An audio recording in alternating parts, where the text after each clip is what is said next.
In today's video, we will discuss everything you need to know about condo and co-op monthly carrying costs. Besides the purchase price, your monthly carrying costs are also an important factor to consider when trying to determine what you can afford to buy. At the end of this video, you will know the important differences between condo versus co-op monthly fees, what do those fees cover, and how they are calculated. What is up, everyone? My name is Sargis. I'm New York City based real estate agent, and this channel is all about New York City real estate when it comes to buying, selling, and renting. If you're looking to buy an apartment in New York City, two most popular types of properties you see here are condos and co-ops. And since those are two different types of ownership, the monthly carrying costs for both are also a little different. I already made videos explaining condos and co-ops in details, how the ownership and the buying process work for both, the requirements, pros and cons, and much more. So feel free to watch those videos as well. The links are in the description below. Now, assuming you know all the fundamentals,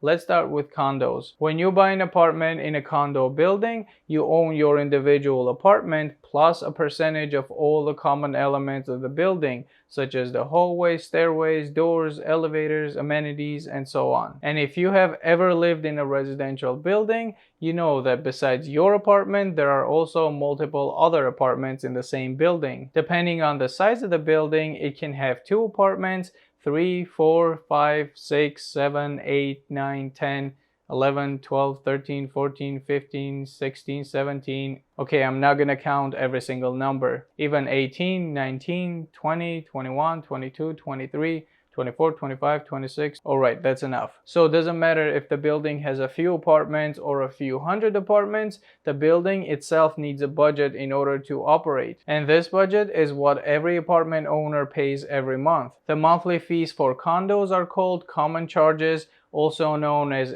HOA. Moving forward, I'm going to use the term common charges since this is what we use here in New York City. So common charges are what every apartment owner pays in the condo building in order for the building to operate properly. Common charges cover all operation and maintenance costs of the building, such as the elevators, mechanicals, and there are buildings where some or all the utilities might be included in your common charges. It also covers the maintenance of the amenities in the building. Typical amenities that the buildings offer can be gym, yoga room, bike room, laundry room, kids playroom, common lounge area, rooftop, outdoor terrace, pool, and things like that. Common charges also cover the staff salaries such as the doorman, porters, super, the management company fees, and all other buildings expenses such as the building's insurance policies, supplies, services like landscaping, pest control, window cleaning, etc. These payments go directly to your condo association every single month. Condo associations are run by the board of managers. Each year, the board with a management company create a projected budget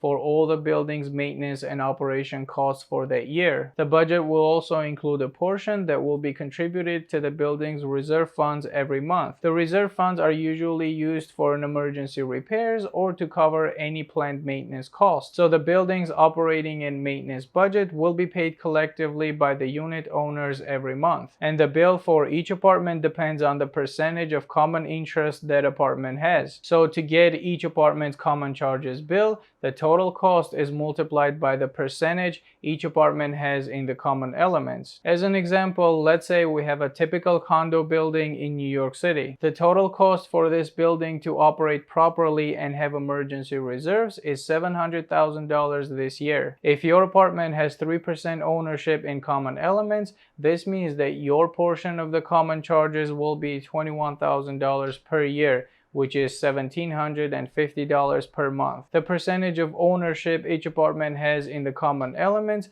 mostly depends on the square footage of the apartment. Sometimes there might be other factors as well, such as the floor height and whether or not anything else is included with your apartment. That's it for condos. You can watch this video if you want to see more details of condo ownership structure. Before we move on and discuss co-ops, if you're still here with me and getting any value from this video, it would help me a lot if you just like the video and subscribe to the channel. Thanks for doing so. Now let's get back to the video. With co-ops, this monthly fee is called maintenance. In co-op buildings, you're not buying a real property, and each apartment has a specific number of shares allocated to it. That means if you're buying a co-op, you're buying the shares that are allocated to that apartment. So instead of the deed and title, which are what you get when buying any real property, in co-ops you'll get a stock certificate showing your ownership of those shares. And the proprietary lease will allow you to occupy that specific apartment as long as you continue owning those shares. Watch this video if you want to see more details about co-ops. So the monthly maintenance bill for each apartment depends on the number of shares that specific apartment has. The number of shares that are allocated to each apartment were also determined when the building was first built or when it was first converted. Co-ops are run by the board of directors, and just like in condos, each year the board with a management company create a projected budget for all the building's maintenance and operating costs for that year. Now, the important difference to understand here is with condos, since you own a real property, each apartment is taxed individually, and the owner of each apartment is responsible for their own property taxes. Sometimes if the apartment is financed, your lender will include your taxes and insurance in your monthly mortgage payments. They'll put this money in an escrow account and pay it for you to make sure it's always paid on time. But the point is that with condos, your monthly common charges bill does not include your property taxes. With co-ops, you don't own a real property, but instead you own shares in a corporation. So the real property in this case is the whole building,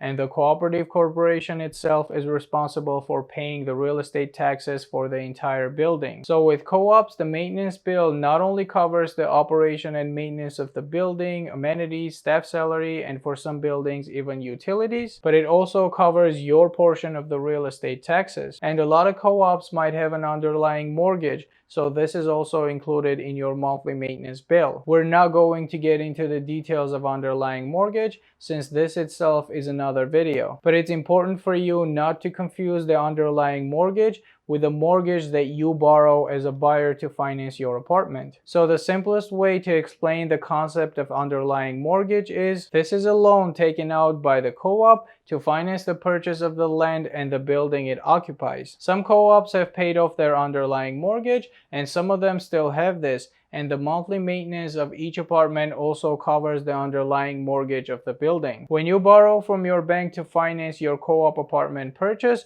your loan is secured by the shares your apartment has in the corporation, and you will be responsible for your mortgage payments, which you'll pay directly to your lender. This has nothing to do with your monthly maintenance bill. On the other hand, if the co-op has an underlying mortgage, this means that the borrower is the co-op itself, and this loan is secured by the mortgage lien on the entire building. And your monthly maintenance bill also includes your portion of the underlying mortgage. Hopefully, I was able to explain this concept in the simplest way possible, but I'll do a whole separate video on this topic. Just remember to always consult with a licensed professional to make sure that you fully understand the building you're buying in. Now back to our video. In order to get each apartment's maintenance bill, the process is similar to condos. Each year, the Board of Cooperative Corporation creates a projected budget for the building's maintenance and operating costs for that year, including the staff salary, maintenance of any amenities, any utilities,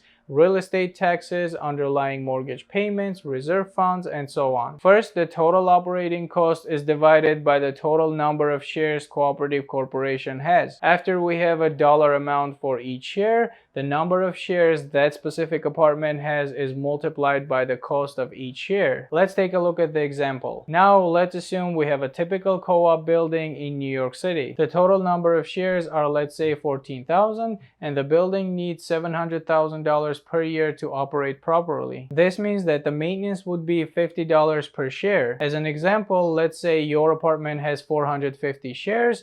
This means that your maintenance would be $22,500 per year, which is $1,875 per month. So the bigger the building and the more amenities the building has, the higher will be the total operating cost of the building. And the bigger your apartment, and if it's a co-op, the more shares your apartment has, the higher will be your maintenance bill. If it's a condo, the more percentage your apartment has in common elements, the higher will be your common charges bill. When you look at the listing, if it's a condo, you'll see two separate monthly costs, which are your common charges and your property taxes. If you take a look at the listing of a co-op apartment, you'll see only one maintenance bill, which includes your real estate taxes. Some buildings might also have special assessments in place, and this is another monthly carrying cost for the owners, but usually this is temporary until the assessment period is over. The assessments are used to fund the capital improvements in the building. Generally, the buildings have financial reserves to handle the small improvements and any planned maintenance work, but sometimes if there are any unexpected large emergency expenses or any upgrading and renovation plans, a special assessment might be needed. And with co-ops, each shareholder will pay according to the number of shares they own in the corporation. With condos, each owner will pay according to the percentage they own in the common elements until the assessment period is over. So be careful when looking at the apartments for sale. Since assessments are temporary and paid separately, you might take a look at the common charges if it's a condo or monthly maintenance if it's a co-op and think that this is great, you can afford it, but there is an expensive assessment in place that will go on for another 2 or 3 years or even more. So you need to be prepared and budget accordingly. There are also some important things regarding the common charges in case of a condo or maintenance in case of a co-op that I want to mention here. First, the monthly payments for condos and co-ops are not negotiable. Those are set by the board and is voted on annual meetings. Second, the monthly payments never stop. It's different than your mortgage where you have a set amount to pay off within a set period. And once you pay off your mortgage in 10, 15, or 30 years, you no longer have any mortgage payments. The same way works for the temporary assessments. Once it's paid off either in one lump sum payment or divided up and paid in installment during a specific period, you are free from those payments. But the monthly common charges and monthly maintenance you pay every single month as long as you continue owning your apartment. And third, expect your common charges and maintenance to increase from time to time.